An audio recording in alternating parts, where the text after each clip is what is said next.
नाकामित कि उनको टिकट यहाँ पर मिल पाएगा। बिल्कुल बिल्कुल। प्रज्ञान जी, आप कुछ पूछना चाहेंगे देवेंद्र? मैं देवेंद्र से ही पूछना चाहूंगा। देवेंद्र, ये जो टिकट बांटने का दोनों पार्टियों का तरीका और ये जो बोलने का जो एक मतलब दूसरा फेसेट है, ये मध्य प्रदेश हो, छत्तीसगढ़ हो, भारत हो, सब जगह बराबर है। आप ये बताइए कि महिला टिकट धार मतलब जिन महिलाओं को टिकट दिया जाएगा, पार्टियां विनेबिलिटी देखती है, जीतने का आसार कितना है। अगर ऐसी स्थिति में हम देखें तो छत्तीसगढ़ से कितनी महिला प्रत्याशियों की जीतने की चांसेस ज्यादा है? देखिए प्रज्ञान जी, बिल्कुल पार्टी जो है सबसे पहले टिकट जिसको देती है तो सबसे पहले उसका ये क्राइटेरिया होता है कि वो विनिंग कंडीशन में हो।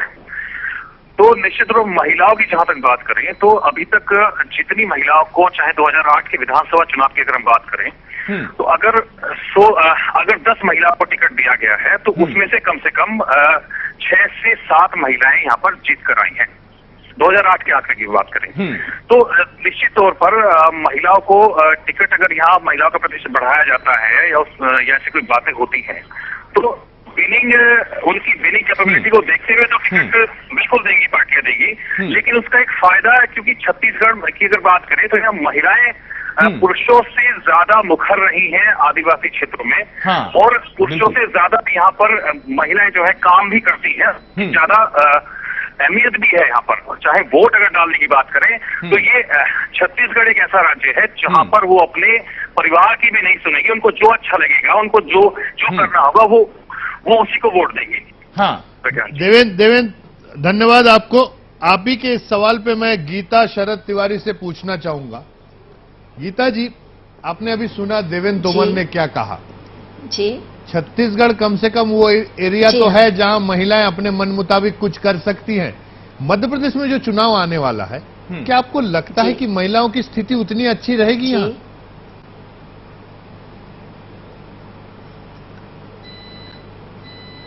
गीता जी, आपको मेरी आवाज आ रही है?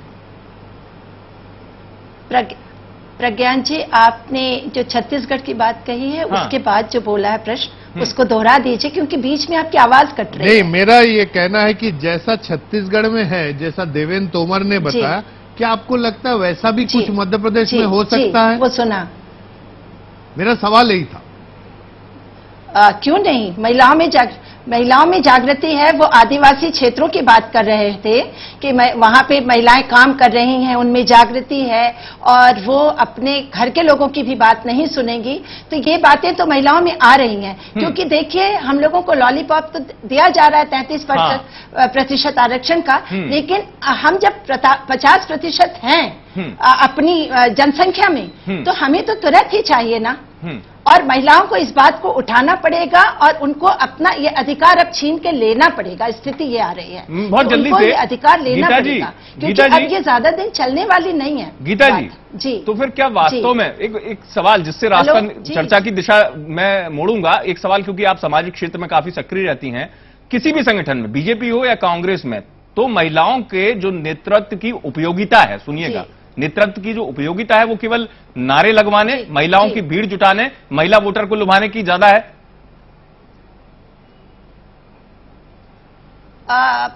आपको एक उदाहरण देना चाहूंगी जी कि उमा भारती जी को बीजेपी ने मुख्यमंत्री के रूप में पूरे प्रदेश में सामने किया, इलेक्शन जीते, उनके कारण पूरा इलेक्शन जीता बीजेपी ने और उन्हें हटा दिया। तो महिलाओं की स्थिति क्या है, इसका सबसे अच्छा उदाहरण उमा भारती है। वो किसी भी पार्टी में आप सुखप्रीत कौर, लेकिन किसी पार्टी में स्थिति थोड़ी ठीक है। और गीता जी, आपके इसी बात पे हम जानना चाहेंगे। सुखप्रीत कौर जी, सुखप्रीत जी, आपने सुना अभी गीता शरद तिवारी ने क्या कहा? मैं ये आपने सुना? नहीं, उमा भारती आपकी मुख्यमंत्री, उमा जी को इस बताएं प्लीज। उमा जी तिरंगे की शान में प्रोजेक्ट किया। हाँ, मैं वो बोल रही हूँ, उमा जी को एक महिला होने के नाते नहीं हटाया गया। अगर ऐसी संगठन की सोच होती तो आज भारतीय जनता पार्टी की सरकारें जिस प्रदेश में भी है, आप मध्य प्रदेश का उदाहरण देख लीजिए, अगर सबसे ज्यादा किसी वर्ग के लिए काम किया गया तो महिलाओं के उत्थान के लिए काम किया गया, महिलाओं की शिक्षा के लिए, महिलाओं की चिकित्सा के लिए।